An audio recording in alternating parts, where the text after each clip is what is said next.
नमस्कार दोस्तों। आज थोड़ा राजनीति से हटकर बात करेंगे। एक किताब आई है, कितने गाजी आए कितने गाजी गए।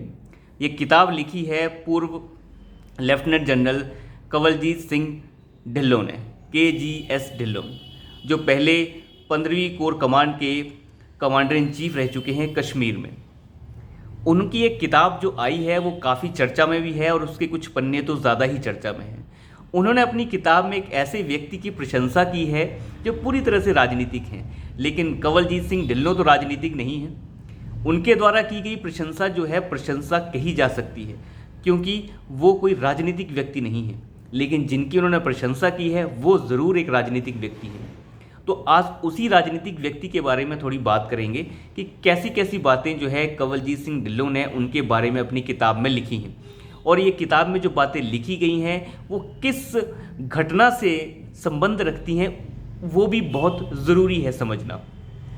ये बात है 27 जून की 2019, जब अमित शाह कश्मीर के दौरे में थे और बहुत सारी बैठकें ले रहे थे सुरक्षा बलों के साथ, सुरक्षा अधिकारियों के साथ, इंटेलिजेंस अधिकारियों के साथ, और बहुत सारी जो दिल्ली पुलिस कश्मीर के जो DGP है और कश्मीर का जो पुलिस बल के जो बड़े बड़े अधिकारी हैं उन सभी से मीटिंग्स ले रहे थे और ये जानने की कोशिश कर रहे थे कि किस तरीके का हाल जो है अभी कश्मीर में है, और अगर कोई सरकार, केंद्र सरकार अगर कोई बड़ा कदम उठाती है तो क्या यहाँ पे हालात सामान्य रह पाएंगे या नहीं रह पाएंगे।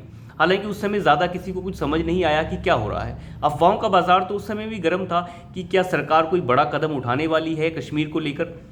और उसके 2 महीने बाद ही 370 अनुच्छेद और 35A को हटा दिया गया था, जो हमें पता है। तो ये 2 महीने पहले की बात है उस घटना से, मतलब अनुच्छेद 370 को हटाने से 2 महीने पहले की बात है। तो जब वो वहाँ पे मीटिंग्स ले रहे थे तो उसी रात कंवलजीत सिंह ढिल्लों ने ये कहा, अपनी किताब में वो लिखते हैं कि रात के लगभग 2 बजे मुझे फ़ोन आता है और मैं फ़ोन उठाता हूँ। तो फ़ोन में ये कहा जाता है कि गृह मंत्री की तरफ से कॉल है और आपको उनके साथ सुबह नाश्ते पर आना है 7 बजे। तो उन्होंने कहा ठीक है, बिल्कुल। वो कहते हैं उसके 1 घंटे बाद फिर फ़ोन आता है और ये पूछा जाता है कि क्या आप नाश्ते में क्या लेंगे। उन्होंने कहा मैं वही ले लूँगा जो सभी लोग खाएंगे, मैं भी वही खा लूँगा। तो कहते हैं कि वहाँ से ये आवाज़ आई कि आप नाश्ता उनके साथ अकेले करेंगे और कोई नहीं होगा, सिर्फ आप दोनों होंगे। तो कंवलजीत सिंह ढिल्लों जो है सुबह 7 बजे वहाँ पे पहुँचते हैं और वहाँ पे गृह मंत्री होते हैं। नाश्ता लग जाता है। नाश्ते में जो है लगभग उस समय ढोकला और वो पराठे की बात करते हैं, आलू के पराठे वगैरह बनाए गए थे। तो ये बातचीत वहाँ पे होती है और 1 घंटे तक बातचीत चलती है। कंवलजीत सिंह ढिल्लों क्या कहते हैं? वो कहते हैं गृह मंत्री पूरी तरह से ऊर्जा से भरे हुए थे। उनकी हर एक बात ऐसी थी जैसे पूरा होमवर्क करके आए हों। उन्होंने मुझसे पूछा क्या केंद्र सरकार अगर कोई बड़ा कदम उठाती है तो यहाँ शांति व्यवस्था बनी रहेगी या नहीं बनी रहेगी, पाकिस्तान का रिस्पॉन्स क्या होगा, और LOC पर क्या हालात होंगे और LOC के अंदर के हालात क्या होंगे। बड़ा कदम अगर हम उठाते हैं तो क्या अंदर शांति व्यवस्था बन पाएगी या नहीं बन पाएगी। तो कंवलजीत सिंह ढिल्लों ने कहते हैं कि नहीं, बिल्कुल बनी रहेगी, ऐसा कुछ नहीं होने वाला है।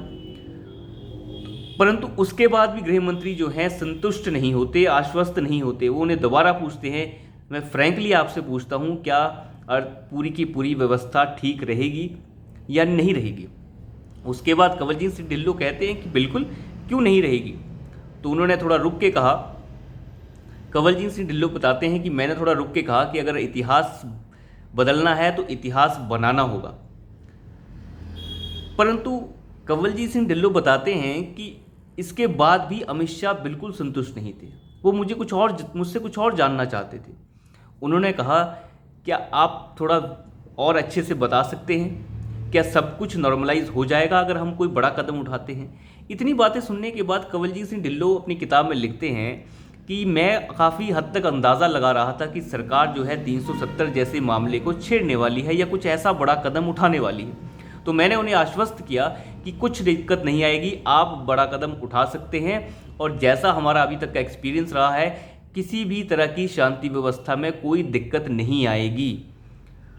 वो अपनी किताब में लिखते हैं कि केंद्रीय गृह मंत्री अपनी बात को इतनी सटीकता से रख रहे थे और हर प्लान का एक B प्लान उनके पास ऑलरेडी मौजूद था।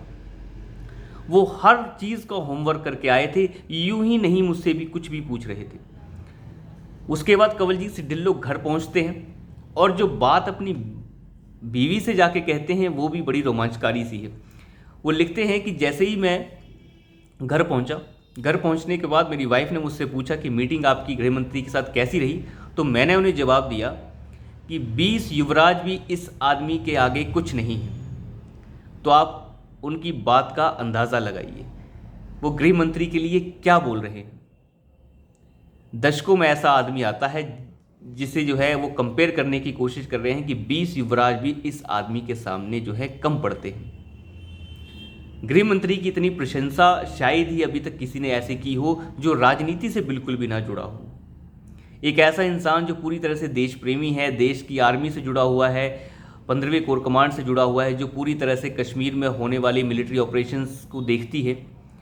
जब वहाँ से आश्वस्त पूरी तरह से गृह मंत्री हो गए तो उसके बाद उन्होंने अगला स्टेप उठाया कि अब राजनीतिक तौर पर इसे जो है कैसे अमली जामा पहनाया जाए कि 370 और 35A को हटा दिया जाए। और ठीक 2 महीने बाद 5 अगस्त 2019 को अनुच्छेद 370 और 35A को हटा दिया गया। और हटाया कैसे गया ये आप सभी लोग जानते हैं कि सबसे पहले बिल ही राज्यसभा में पेश किया गया जहां पे माइनॉरिटी में है सरकार, लेकिन सरकार के अंदर आत्मविश्वास इतना ज़्यादा था कि उन्होंने बिल वहीं रखा। विपक्ष को समझ ही नहीं आया कि हम करें क्या, हम समर्थन करें या समर्थन ना करें। विपक्ष तो सर खुजलाता ही रह गया। तब तक बिल पास हो गया राज्यसभा से, और कैसे कैसे पास हुआ ये आप सभी लोग जानते ही हैं। उसके बाद लोकसभा में रखा गया। लोकसभा में तो ये बिल पास होना ही था क्योंकि भारतीय जनता पार्टी के पास मेजोरिटी है, और इस तरीके से इस पूरे के पूरे बिल को अमली जामा भी पहना दिया गया। आज आप देखते हैं G20 समिट जैसे बड़े बड़े समिट्स जो हैं J&K में हो रहे हैं, और लिथियम की जो खोज है वो जम्मू में अभी हो चुकी है। बड़े बड़े जो है जो प्रोजेक्ट्स है वो जम्मू के लिए, कश्मीर के लिए रखे गए हैं। बड़े बड़े इन्वेस्टमेंट्स यूएई से आ रही हैं कश्मीर के लिए। कश्मीर बदल रहा है, लेकिन विपक्ष सर खुजला रहा है। जो ये कहते थे कि यहाँ खून की नदियाँ बह जाएंगी, यहाँ भारत का झंडा उठाने वाला कोई नहीं रहेगा, वो सारे के सारे बेरोजगार होके पड़े हुए, वो सभी बेरोजगार हो गए। उन्हें रोजगार ही नहीं है, उनका रोजगार ही 370 और 35A था। अब आप अंदाज़ा लगाइए कि किस तरीके का हालात कर दिए हैं प्रधानमंत्री मोदी ने जम्मू कश्मीर में। तो कंवलजीत सिंह ढिल्लों की ये किताब कम से कम इतना बताती है कि हमारे पास इस वक्त किस तरीके के केंद्रीय गृह मंत्री हैं जो अपनी काम में कितने कर्मठ और निष्ठा रखते हैं। तो अभी के लिए इतना ही, धन्यवाद।